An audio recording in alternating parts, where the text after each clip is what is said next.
بسم اللہ الرحمن الرحیم۔ حکومت، دولت اور عورت کو ٹھکرانے والے صحابی کی داستان۔ حافظ ابن کثیر رحمۃ اللہ علیہ اور حافظ ابن عساکر عبداللہ بن حذیفہ رضی اللہ عنہ کا واقعہ نقل کرتے ہیں کہ آپ کو رومی کافروں نے قید کر لیا اور اپنے بادشاہ کے پاس پہنچا دیا۔ بادشاہ نے آپ سے کہا کہ تم نصرانی بن جاؤ، میں تمہیں اپنے راج پاٹ میں شریک کر لیتا ہوں اور اپنی شہزادی کو تمہارے نکاح میں دیتا ہوں۔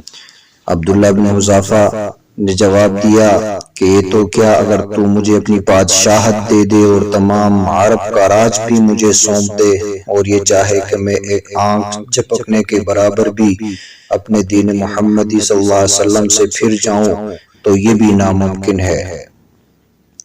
بادشاہ نے کہا پھر میں تجھے قتل کر دوں گا۔ حضرت عبداللہ بن حذیفہ نے جواب دیا کہ ہاں، یہ تجھے اختیار ہے۔ چنانچہ اسی وقت بادشاہ نے حکم دیا اور انہیں صلیب پر چڑھا دیا، اور تیر اندازوں نے قریب سے بحکم بادشاہ ان کے ہاتھ، پاؤں اور جسم کو چھیدنا شروع کر دیا۔ بار بار کہا جاتا کہ اب بھی نصرانیت قبول کر لو، اور آپ پورے صبر و استقلال سے فرماتے جاتے تھے کہ ہرگز نہیں۔ آخر بادشاہ نے حکم دیا کہ اسے سولی سے اتار لو اور پیتل کی بنی ہوئی ایک دیگ خوب تپا کر آگ بنا کر لاؤ۔ چنانچہ وہ پیش ہوئی۔ بادشاہ نے ایک اور مسلمان قیدی کی بابت حکم دیا کہ اسے اس میں ڈال دو۔ اسی وقت عبداللہ بن حذیفہ رضی اللہ عنہ کی موجودگی میں آپ کے دیکھتے ہوئے اس مسلمان قیدی کو اس میں ڈال دیا گیا۔ وہ مسکین صحابی اسی وقت چومر ہو کر رہ گئے، گوشت پوست جل گیا اور ہڈیاں چمکنے لگی۔ پھر بادشاہ نے حضرت عبداللہ سے کہا کہ دیکھو، اب بھی وقت ہے، بات مان لو اور ہمارا مذہب قبول کر لو، ورنہ اسی آگ کی دیگ میں اس طرح تمہیں بھی ڈال کر جلا دیا جائے گا۔ آپ نے پھر بھی اپنے ایمانی جوش سے کام لے کر فرمایا کہ ناممکن ہے کہ میں خدا کے دین کو چھوڑ دوں۔ اسی وقت بادشاہ نے حکم دیا کہ انہیں چرخی پر چڑھا کر اس میں ڈال دو۔ جب یہ اس آگ کی دیگ میں ڈالے جانے کے لیے چرخی پر اٹھائے گئے تو بادشاہ نے دیکھا کہ ان کی آنکھوں میں سے آنسو نکل رہے ہیں۔ اس وقت اس نے حکم دیا کہ رک جائے اور انہیں اپنے پاس بلا لیا، اس لیے کہ اب اسے امید بن گئی تھی کہ شاید اس عذاب کو دیکھ کر اس کے خیالات بدل گئے ہو، میری مان لے گا اور میرے مذہب کو قبول کر کے میری دامادی میں آ کر میری سلطنت کا ساجی بن جائے گا۔ لیکن بادشاہ کی یہ تمنا بے سود نکلی۔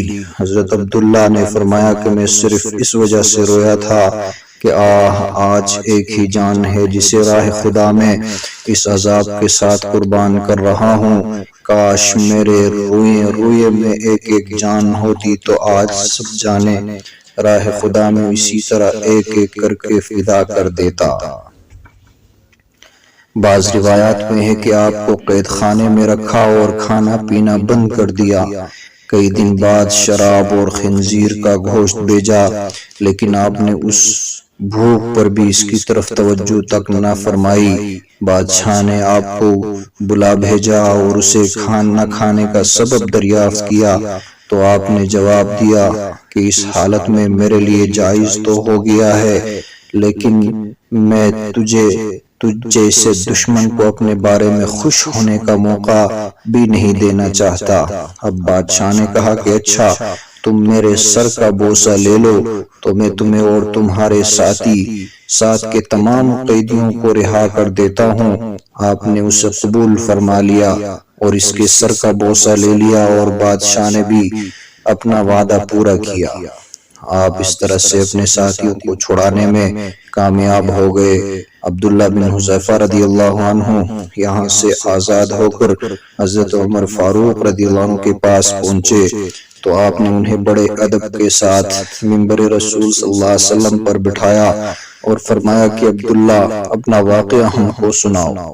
چنانچہ جب آپ نے شروع کیا تو خلیفۃ المسلمین کی آنکھوں سے آنسو بہنے لگے، تو آپ نے فرمایا کہ ہر مسلمان پر حق ہے کہ عبداللہ کی پیشانی چومے۔ اور ابتدا میں کرتا ہوں۔ یہ فرما کر پہلے آپ نے اس کے سر کا بوسہ لیا اور پھر تمام مسلمانوں نے رضی اللہ عنہ وارضاہ۔ اگر آج واقعہ آپ کو پسند آیا ہے تو ہمارے چینل کو لائک کرے، شیئر کرے، اور چینل پر نئے ہیں تو چینل کو ضرور سبسکرائب کریں۔ جزاکم اللہ خیرہ۔